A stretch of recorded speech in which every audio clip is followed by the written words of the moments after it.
All right.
Dropkick Murphys.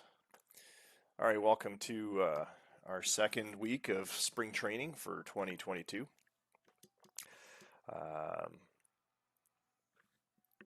to do the imports. Let's get those files in.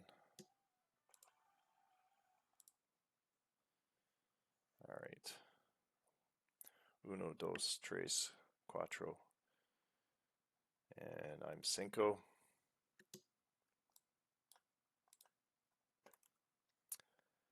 All right, let's get the show on the road.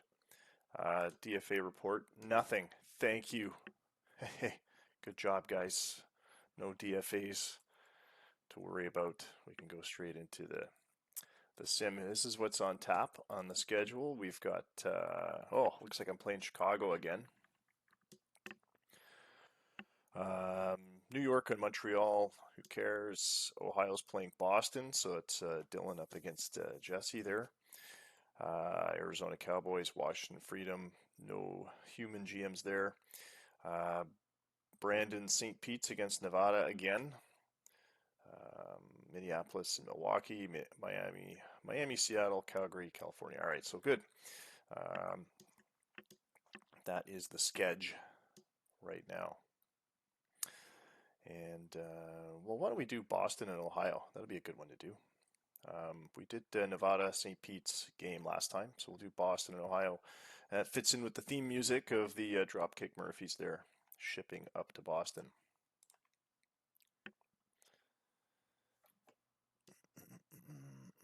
Oh, you want to see the Chicago game? Actually, Knuckles Malone isn't the start. Actually, he might be the starter.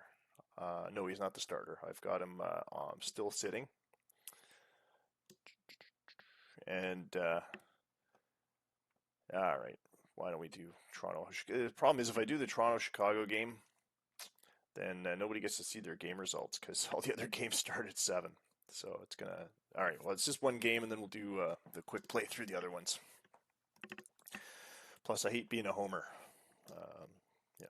Me being the commissioner of Toronto, I don't want to always be broadcasting Toronto games. But we'll do it. We'll do it just for you, Scott. All right. Now it says Knuckles Malone up against David Carpenter, but I suspect that Knuckles is still benched, so let's see how it goes. Manage this game. Oh, and there's one more thing I got to do. Close a couple apps in the background here. I do want to get the Stats Plus results going, so It won't actually take effect till the end of this game, but at least I won't have to remember to do it afterwards.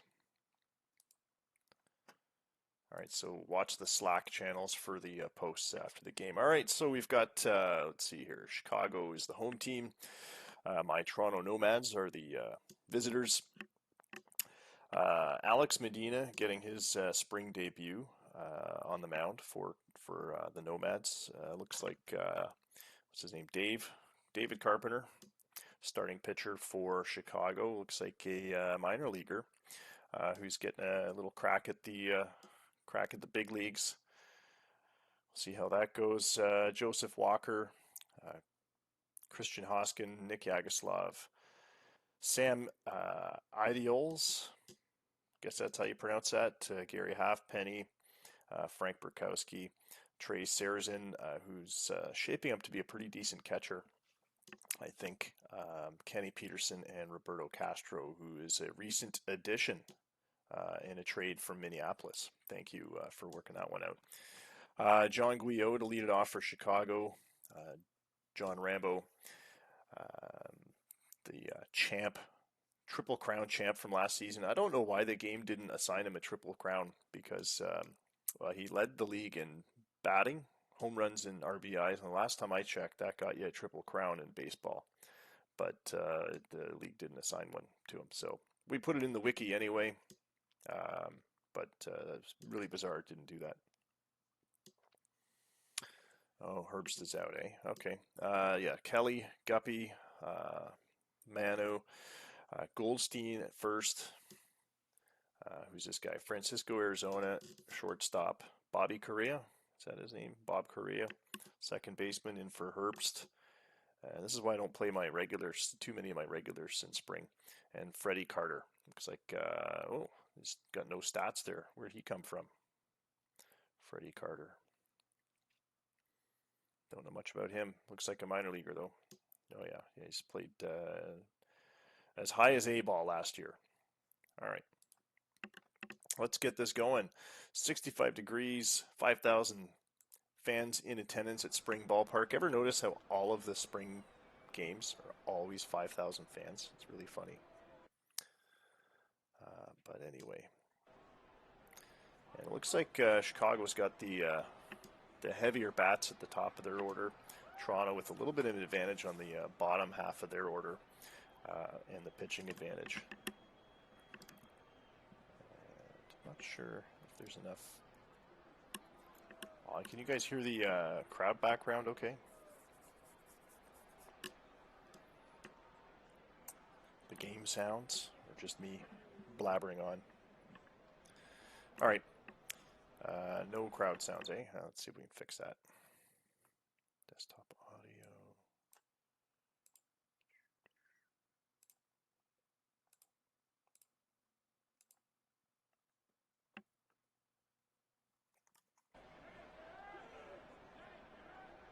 All right. Is that better? A little bit more. All right. Well, anyway, you'll hear me doing the play-by-play.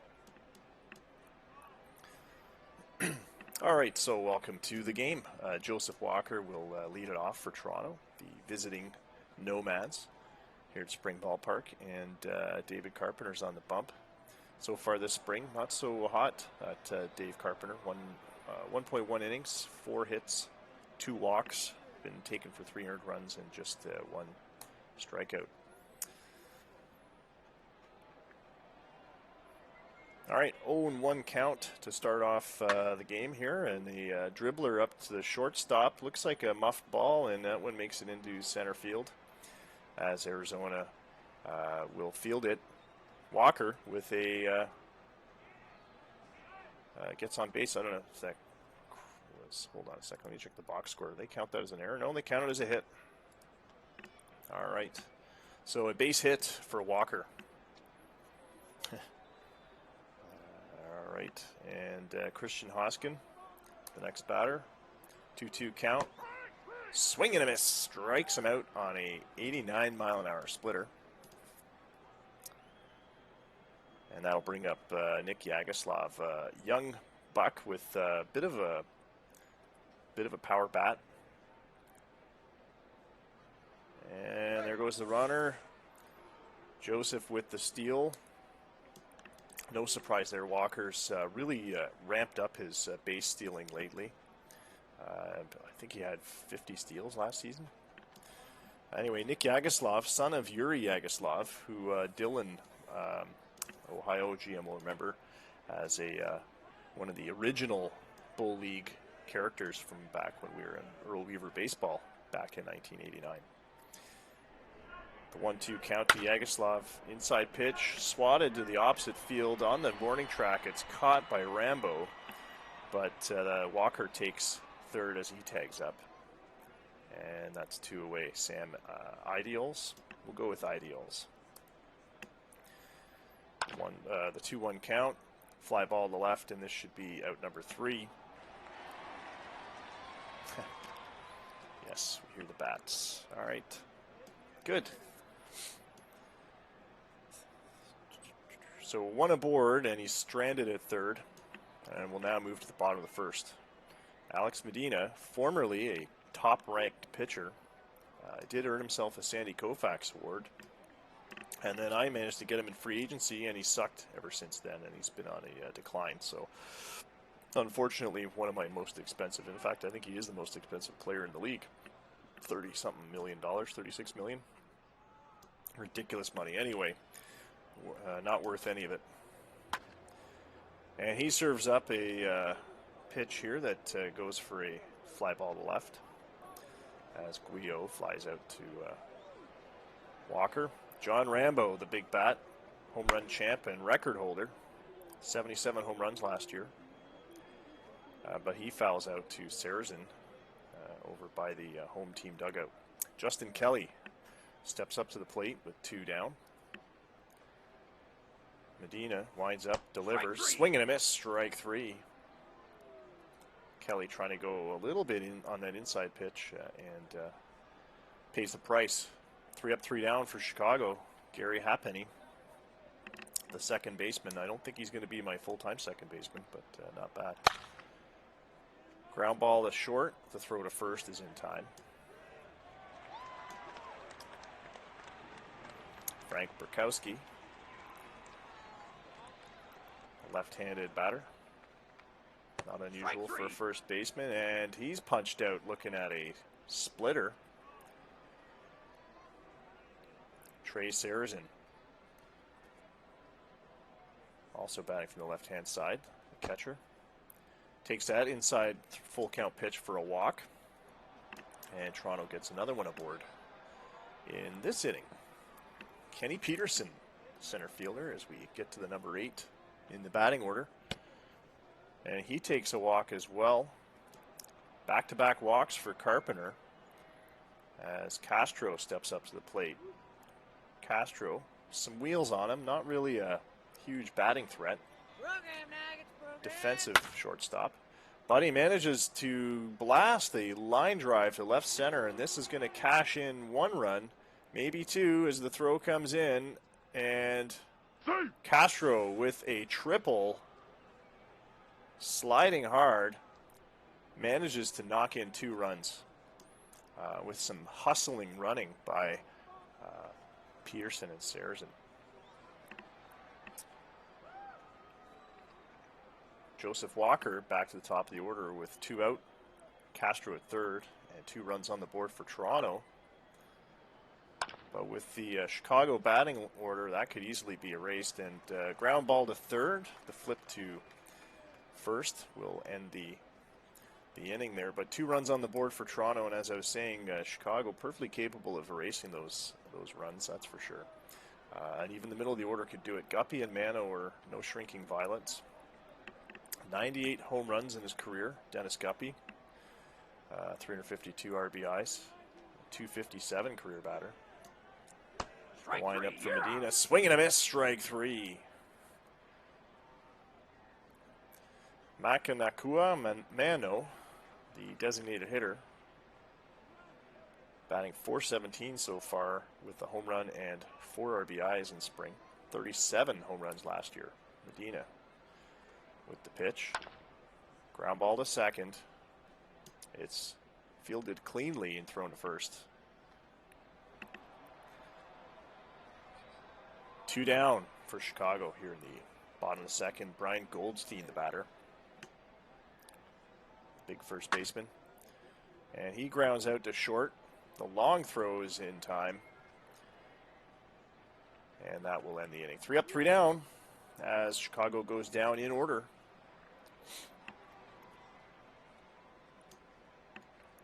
Christian Hoskin to lead it off for Toronto here in the third. Yagislav and Idials will follow him. Carpenter pitching, working his third inning here, and ground ball down the right field line, the first base line, into the right field corner. Rambo fielding it, throws the cutoff. Hoskin thought about 3, but he came back, and that will be a clean double to right, past the outstretched arm of Brian Goldstein at first there. Nick Yagislav with the speedy Hoskin at second, a threat to score on a base hit even. 2-2 count, ground ball to second. It makes it out of the infield, and here comes Hoskin rounding third. No, he backs up, and Yagislav with a base hit, but it advances Hoskin to third, and Idials will now try to get something going with no outs, and 2 very fast runners on the bases. Ground ball up the middle, and this one gets into center field. That cashes one in. Hoskin scoring, and there's Yagislav sliding into third. He is safe. 3-0 for Toronto. RBI single for Sam Idials, fighting for a full-time spot on the roster. Gary Halfpenny, very much similar situation.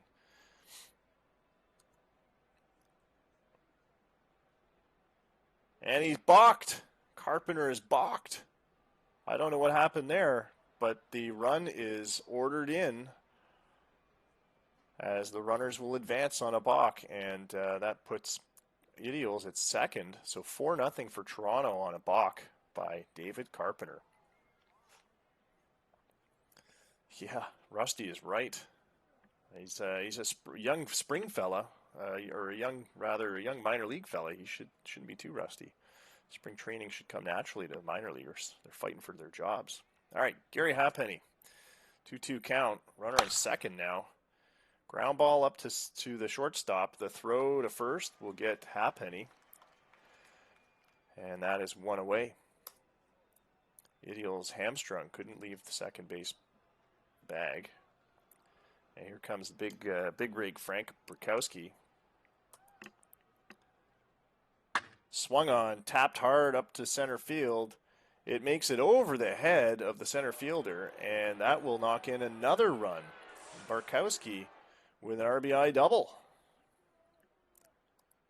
That was Dennis Guppy there in center field that unfortunately couldn't quite grab that one. And that will bring in Frank Groves to pitch, as Chicago is now allowed 5 earned runs. I think the balk counts as an earned run. At any rate, in 2 1/3 innings. So Trey Sarazen at the plate with just 1 away and a runner at second.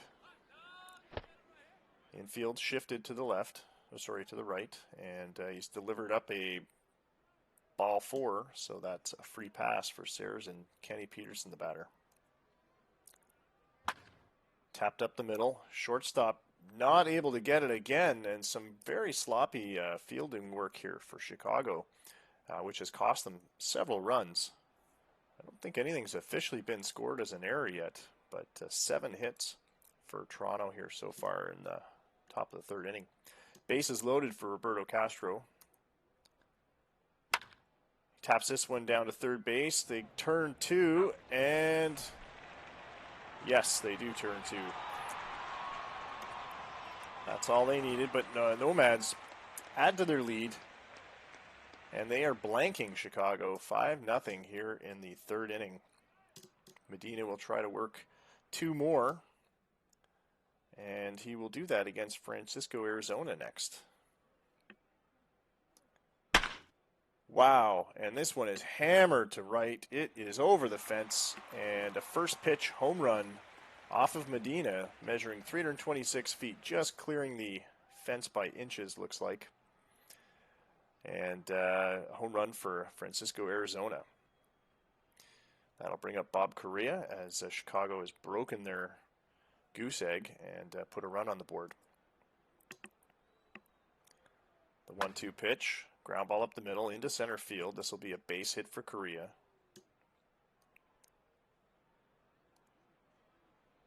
As the throw comes into the cutoff. Freddie Carter, the batter. Swung on, hit into center on the warning track. It is caught on the hop, it looks like. And the runner will advance to third. A stand-up double for Carter, though. That may have caromed off the fence there, but Peterson was on it quickly, but not quick enough to stop the very speedy Correa from making it to third.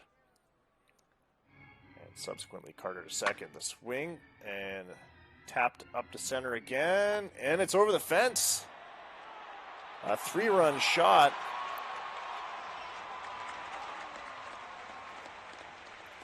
For John Guyot, who's definitely a threat to get the odd home run, and so is this guy, John Rambo. 2 home runs so far in spring as Chicago pulls to within a run of Toronto's lead. It's now just a 1-run lead. John Rambo at the plate. No outs still on the board. Medina winds, delivers, swing and a miss. Strike 3. 3 straight strikes to John Rambo. And that is the curse of many home run sluggers, is the high number of strikeouts. Here's Justin Kelly with 1 down. And tapped on the ground to third. The long throw to first is in time.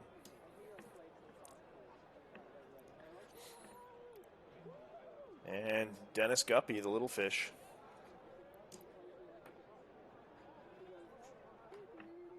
He's got some power too. 98 home runs in his career. Medina winds, delivers the 3-1 pitch, and that misses for ball 4. 2 away, and Guppy a threat to steal as well. It's really your ideal, well-rounded 5-tool player, Dennis Guppy is. And here's Mano again. Winds up, delivers, and another walk is served up. Guppy looked like he was going to go, but he didn't have to steal, as it turned out to be a walk. Brian Goldstein, the next batter. The 0-1 pitch to Goldstein. Swung on, and this is tapped into right field. This will be cashing runs in for sure, as Guppy rounds third and slides home safe to tie the ball game. Mano, a bit slower, holds up at second. Goldstein was not going to be going past first on that one. And this will bring in Henry Faitner to replace Medina, as Chicago is now pulled even with Toronto.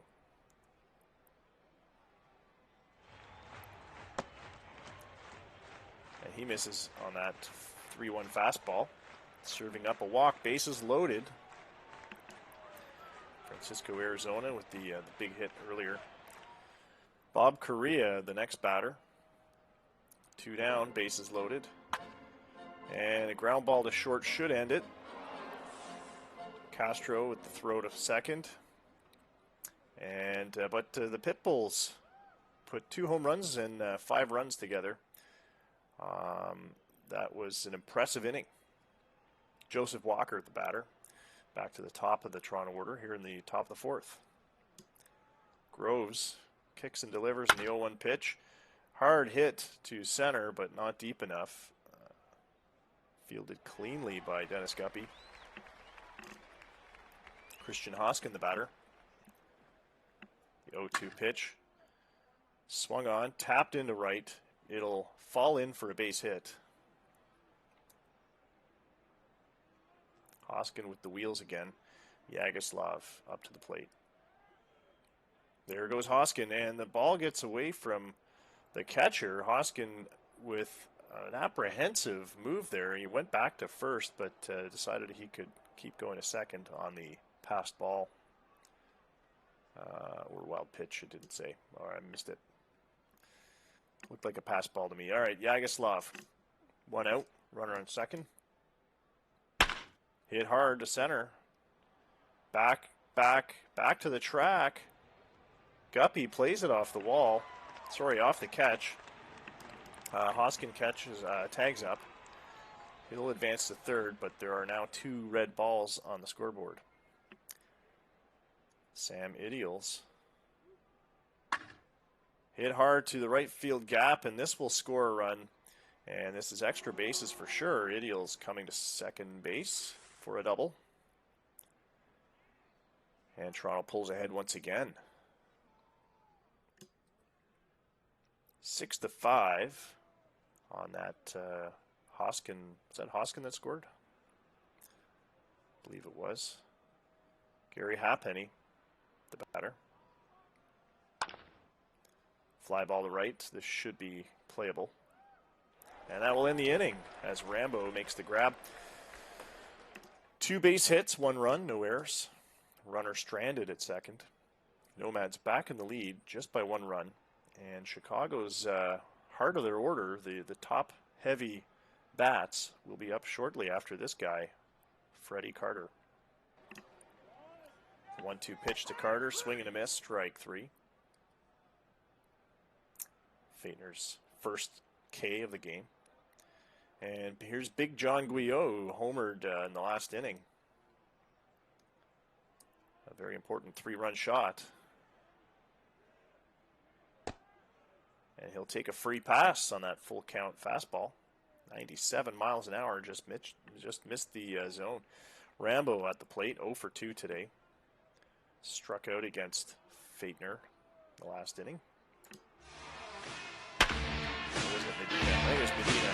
Ground ball to second. Caught and played. Barkowski able to reach and grab. And Rambo grounds out 0 for 3. Still waiting for big things from John Rambo. I'm sure Scott's got a lot of high hopes for that. Well, the first 3 in the order, really. Guyot, Rambo, and Kelly. And here's Kelly. 2 out. Full count. Swatted to left. It's playable. Walker makes the grab on the track. And that'll retire the side. So Chicago stranding a runner. And still 1 run behind Toronto. Frank Groves up against Barkowski. Had a run scoring double in the 3rd. And looks like he's got a base hit here in the 5th. As he singles up the middle. Guppy playing it off the hop. Trey Sarazen, the batter. We could start to see pinch runners now. We are in the 5th inning. Sarazen with a hot shot to second, but it's getting there in time was the second baseman who easily flips it to Arizona and then back to first for the double play. So Correa, Arizona, Goldstein if you're scoring. Kenny Peterson with 2 away. A diving grab by the 3rd baseman there, and that will retire the inning. He came across from almost from the shortstop position to grab it and made a great catch. So finally, Chicago showing some flashes of brilliance there in the fielding in the second half. The first half was not so good. Faitner still on the bump for Toronto. Dennis Guppy will lead it off here, the cleanup batter for Chicago. 0 for 1 today. Ground ball to third. The long throw. Looked a little low, but Borkowski digs it out of the dirt. 1 down. Mano at the plate. 2-2 count. Swing and a miss. 96-mile-an-hour fastball from Faitner. Brian Goldstein's the batter. And the infield shifted right for Goldstein. Bit of a pull hitter. He looks at that inside pitch, and it misses. He'll take a free pass. Francisco Arizona with the solo shot. Walked in the 3rd. Also had, I believe, that solo shot. And swung on. Fly ball to center, and that'll end the inning. So no runs. Stranding another runner. Nomads still clinging on to their one-run lead. They made it through a dangerous part of the Chicago order, and Nomads, after Castro, well, Castro has 2 RBIs himself, but after Castro, we're back to the top of the Nomads order, and some potential run production there. Ground ball to second. Missing it is the second baseman, Correa, and that's a base hit to center field under the glove of Correa. Jan Conk will come in to pinch hit the $13 million, something like that.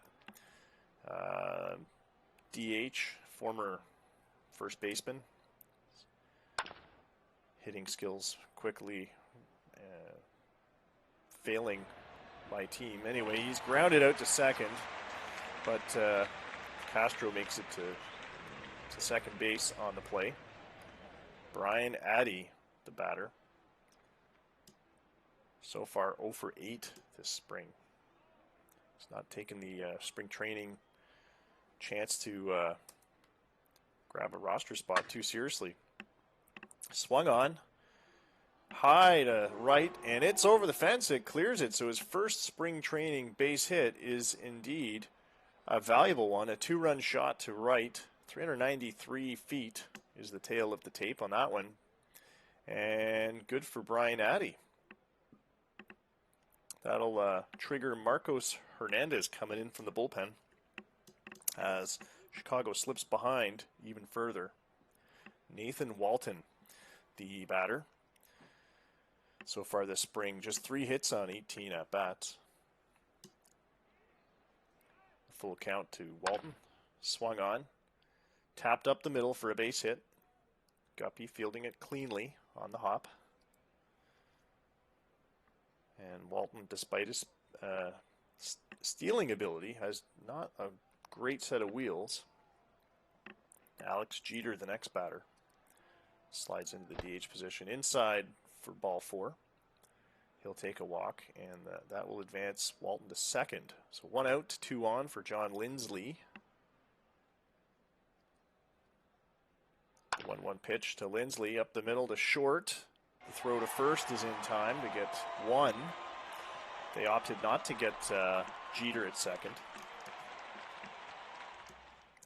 And Adrien Baudin is the next batter. This one looks like it gets away from the catcher. That'll bring a run in as Carter had to chase it down. Hernandez ran to home to cover, but was not in time. So Jeter moves to third, and looks like Walton scores. 9-5 is the score so far for Toronto, and an unusually high-scoring game again for the Nomads, who struggled all last season to score a lot of runs. 2-0 count to Baudin. Tap back to the pitcher, who fields it over to Hernandez. Over to first. That was Goldstein. And that will retire the rest of the inning there. But a couple runs scored. Toronto up 9-5. Bob Correa, the batter. 1-0 count to Correa. Tapped up the middle to second. The throw to Borkowski is in time. Freddie Carter, the batter. 5 for 14 so far in spring. 1 for 2 today. Did strike out in his last appearance. And this will be an infield fly. Pop-up, I should say, to avoid confusion. Suchia, the next batter. Pinch hitting for, I believe that was John Guyot. Having an okay spring, 2 for 8 with a home run. And he taps this one hard up the middle for a base hit. And that will trigger Takashi Hasegawa coming in for Toronto. And it looks like there's been some other defensive changes. Dumoulin in left for Toronto, Peterson in center, Gerv Arches in right. Luis Ramirez now the first baseman. All right, and let's get this going. Strike three. Swing and a miss for Strang on that high hard one. 2-2 pitch, and that will end the inning. So top of the 7th now. Chicago unable to get much going here, but an explosive offense coming up for them with Kelly, Guppy, and Mano. Trey Sayers in the batter. Swung on, hit hard over the head of the shortstop into center. Guppy chasing it down. It is still Arizona at short. So Sayers in safe at first with a base hit. Zachary Demarest with a man aboard, and he hits a line drive to left. It drops in for a base hit. Sarrazin thought about going to third, but the throw was quite quick from Kelly. And so 2 runners aboard just like that. Elijah Smith with a bunt. And there go the runners. Smith sacrificing himself. But there are 2 runners now in scoring position with just 1 out. That was a textbook bunt. And Joseph Dumoulin is the next batter. 0-1 count. Hit hard, high, and deep to right, but will it be deep enough? No, short of the track. The runner tags up from third. Sarrazin should score, and he is safe. Demarest moves to third. Sarrazin not the fastest catcher in the world. Does manage to make it, though. And here's the pitch. Ground ball to short. Makes it out, actually, of the infield. Again, under the glove of Arizona. And that will score another run as Demarest cashes in. Brian Addy with an RBI. And it is 11-5 Toronto. Chicago falling further and further behind here. Luis Ramirez, the new first baseman for Toronto, he's in. The wind-up delivery. Swing and a miss, strike 3. And that finally ends the inning, the top of the 7th. We'll go to the 7th inning stretch here. And the song decided not to play. All right. Takashi Hasegawa still on the bump for Toronto. Dwayne McCauley, the pinch hitter for who was in that spot? Dang, I forgot. It wasn't Guillo. Well, anyway, McCauley, moderate power, some speed, fairly decent hitter. The windup, the delivery from Suchiya, from Hasegawa, ground ball back to the pitcher, thrown over to Ramirez for the out. Mei-Shan Lee, the pinch hitter, 3 for 14 this spring with a home run. He's got some power. And he shows it here with a line drive to left in the gap against the wall. This will be extras for sure. Sliding to second. He probably could have stood up.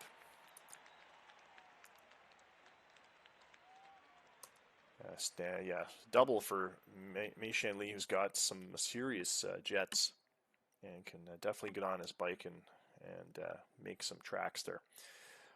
Kota Nakano, the next hitter, DHing. The number 5 spot. Strike 3. Swing and a miss. Strike 3. 2 outs on the board as Mei-Shan Lee patiently awaits a chance to show off those jets again. Ted Miron pinch hitting. His first spring at bat. 1-0 pitch. And this is a hopper into left. That'll cash in Lee as Chicago gets another run on the board. It may be a case of too little too late as Miron gets the RBI single, but it could be the start of a rally. I've seen some high-scoring rallies with 2 outs on the board before. Teozo Kondo could be the next guy to keep that rally going, though. Let's see. 2-2 count. Pitch. Ground ball to second. This should end it. Throw to first. But Chicago does manage to get a run on the board, closing that gap to a 5-run deficit. Still a couple innings to go, and they are the home team, so they will get the last at-bats. Alex Jeter, the batter. Lee's on the trade block, I've been told. If you're paying attention to the Twitch chat, Lee fielding that easily. So he's got the ability to swing a bat and catch a ball. That's important skills. John Lindsley, the next batter, with one down. The windup delivery. Hit hard, but not hard enough. Well, it was hard enough to just squeak out of the infield, make it into left field. McCauley grabbing that one. So Lindsley with a what should have been probably a ground out to short. Manages a base hit. And Varches swings. Wow. Wasn't sure I was going to go that far. 2-run shot for Gur Varches as Toronto climbs further ahead of Chicago. That's quite impressive. I haven't seen this many home runs come from my lineup in forever. I'm just speechless. Trey Sarazen still in the batting order as the catcher. Full count to Trey, and he'll pop up to, looks like the catcher will grab this one. 2 down. As Carter makes the out. That was Chad Hale's first batter. He'll now face his second batter, Zachary Demarest. And a hard hit ground ball up the middle. Demarest with a base hit. The hit parade continues here in the Chicago Springfield. Let's have just a quick look at the box score. 19 hits if you're counting. That is, I thought, seemed like there was a lot of hits going on. And indeed there were. Elijah Smith, the next batter. The shortstop, a decent enough shortstop. Defensively, anyway. Ground out to third. They get the force at second. That's enough to end the inning, and that will retire it. But 2 runs on 3 hits with a runner stranded. 13-6 is where we're shaping up in the scoreboard as we move to the bottom of the 8th. The Pitbulls looking for an answer to this incredible Toronto offense. And pitching has traditionally been the Chicago Achilles heel, whereas Toronto does tend to have some pretty good pitching, but anytime you allow 6 runs, your pitching probably isn't that good. So Toronto's just managed to outscore Chicago. Today is Hanscom singles to left. Freddie Carter still catching for Chicago, bottom of the order. Wind up the delivery in the 2-0 pitch. Ground ball to second. They get the force at second. Hanscom, or rather, I'll have to look at that one again. I thought they got the force at second.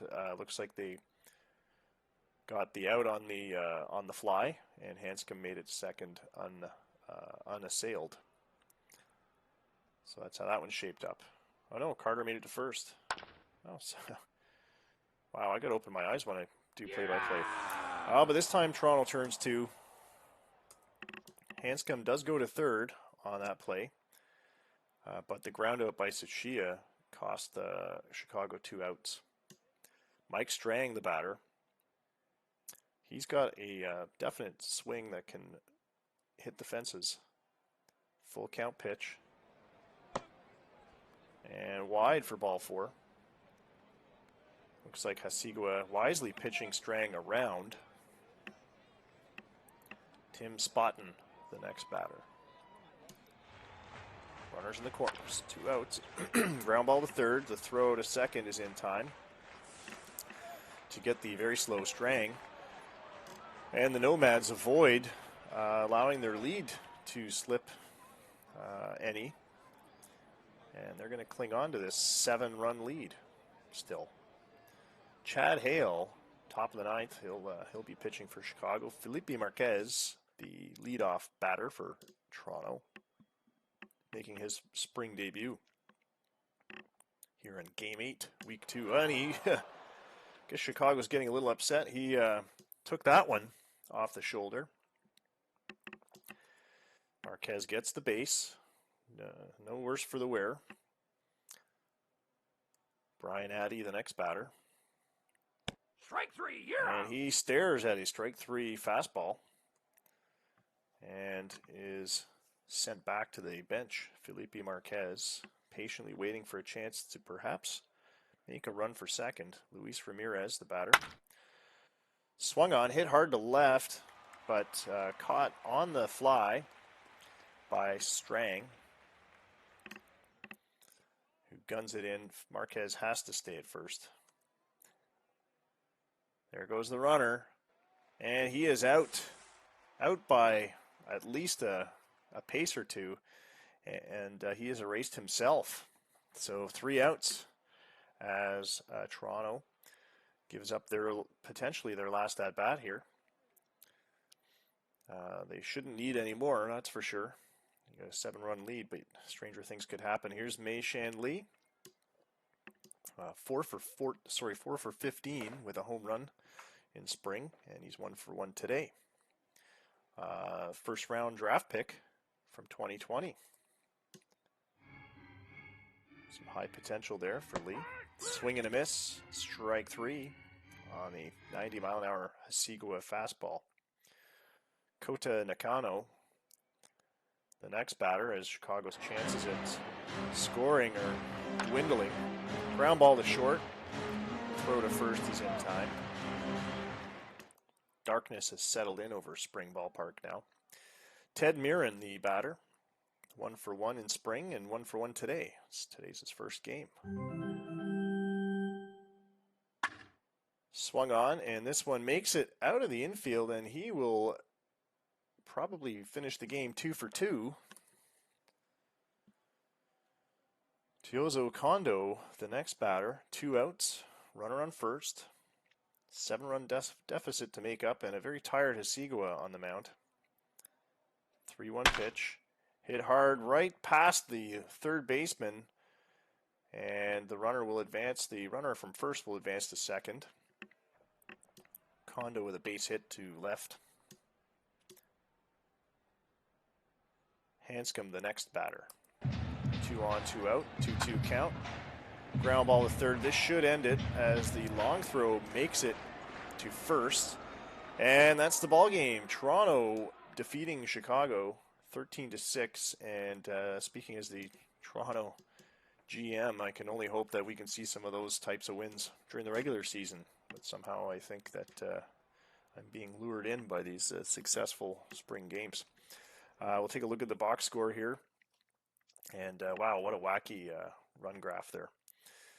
The winning pitcher today was assigned to Henry Faintner, who pitched 3 innings, 1 hit, no earned runs, no runs at all, 3 walks, 2 strikeouts, 53 pitches thrown, 30 of them for strikes.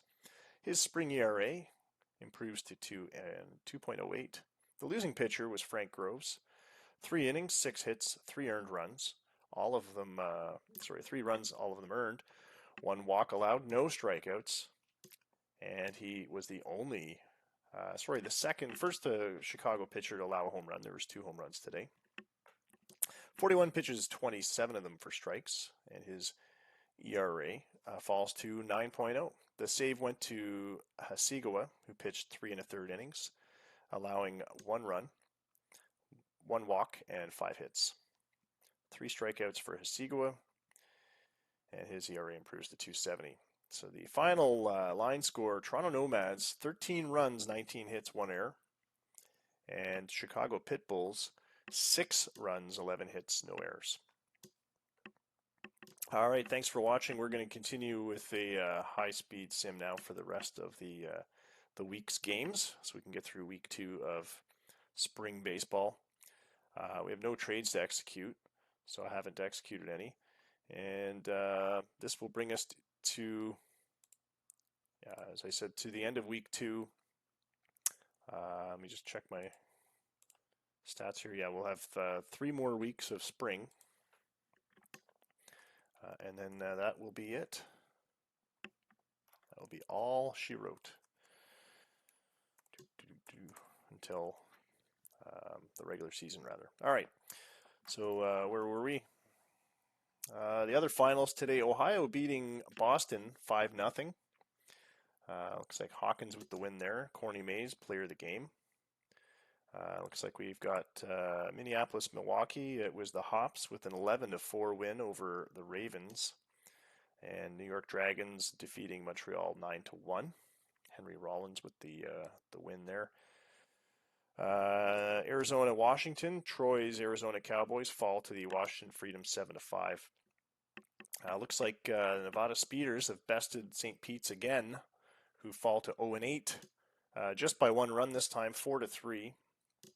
I'm sure Brandon will be disappointed somewhat, but it was a close game, looks like. Seattle defeats Miami 9-3, and Calgary over California 4-2.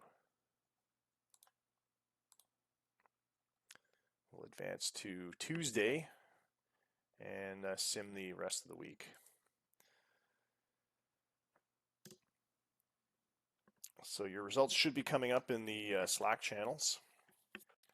Montreal beats Toronto. It's only going to show Toronto scores up there, isn't it?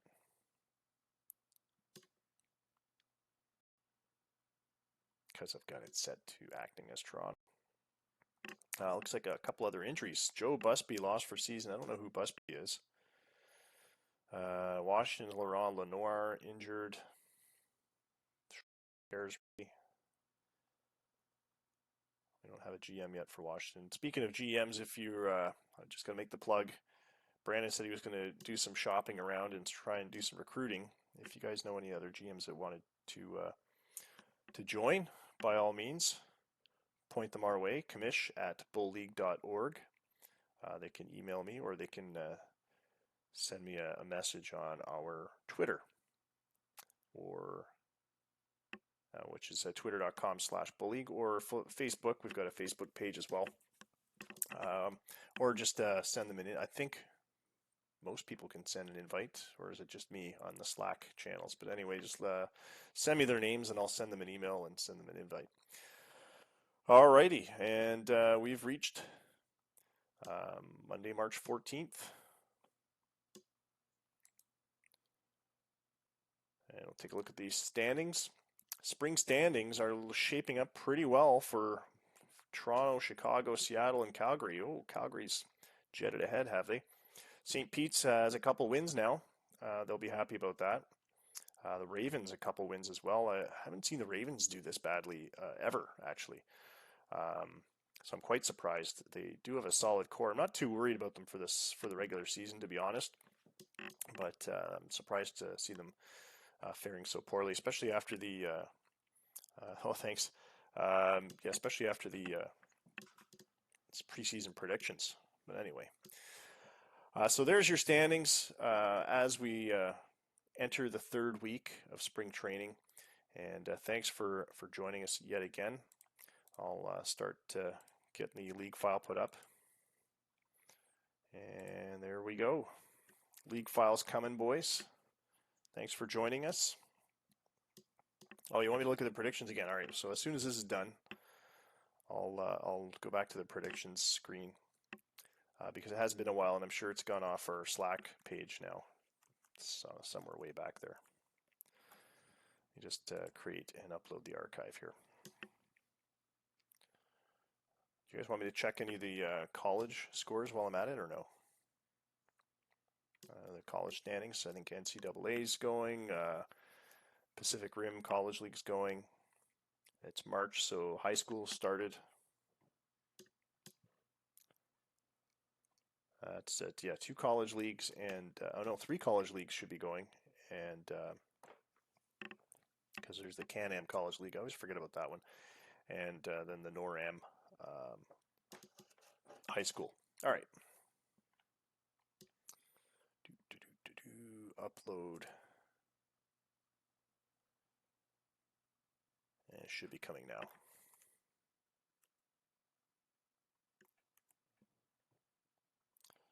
So 5 exports yesterday, 5 exports today.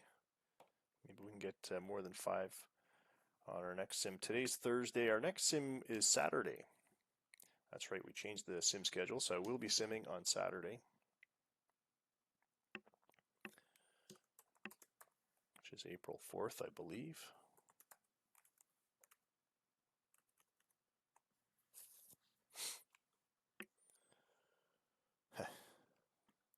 there's no Bulldogs, no Georgia Bulldogs.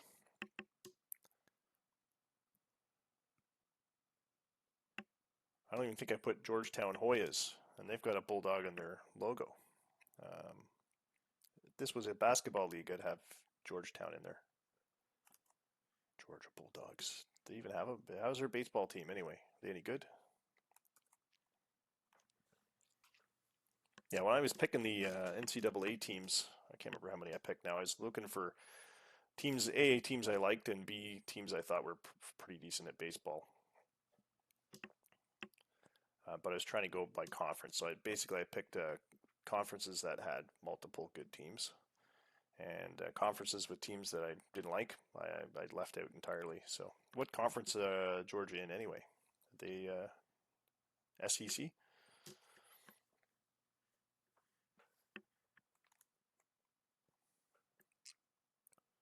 I would have to look it up. Unless you know off the top of your head, Scott.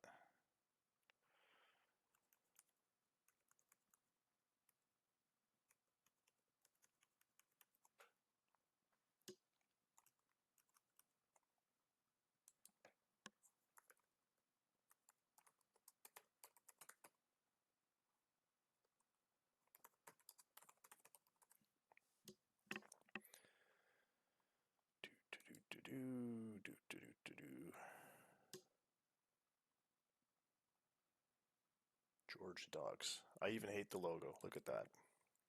But it is a pit bull, I guess. All right. SEC East. SEC, oh yeah, the SEC is divided into divisions, I guess. East and West, look at that. They do that for baseball too? I guess they do. See, there you go. So it's too big to put them in there. I couldn't put all the teams in there. I mean, if I was to fully put all of the NCAA teams in, then the game would be playing nothing but NCAA games. Be no Major League Baseball going on here. All right, so the file's up, and I'll have a quick look at the preseason predictions again. So these were the predictions. New York was supposed to be on top of the division. Lake League East, Lake League West has Chicago up there. Milwaukee right behind you. Well, not that close. 14 games behind with an 81-81 record, but I think Minneapolis will do better than that. I mean, they've got so many great players. That's the thing, and some pretty good pitching as well. St. Pete's is predicted to be on top of the Metro East, and Nevada predicted to be on top of the Metro West. And so far, I don't think either of those are bearing fruit. But it is, as I said, just spring. St. Pete's is still in the bottom. Calgary and Miami are at the top there. And they're at the bottom of the predicted standings. Nevada, California, Seattle, Arizona.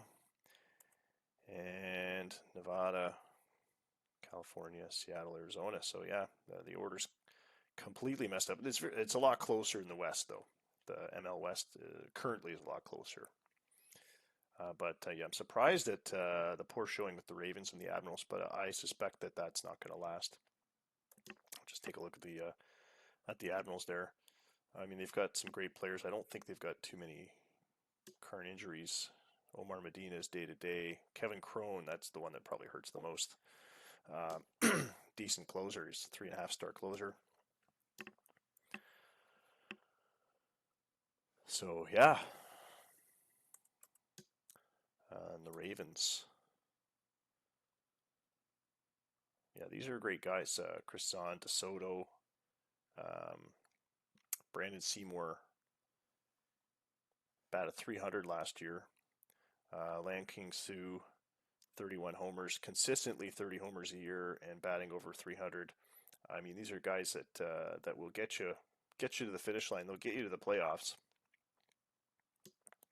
So I would imagine these spring standings are not going to hold water once the regular season starts. But I'm very happy so far with Gur Varchias, who I picked up out of free agency, I think. Yeah, free agent signing for $1.5 million. Predicting expecting to be a bench player as a 34-year-old.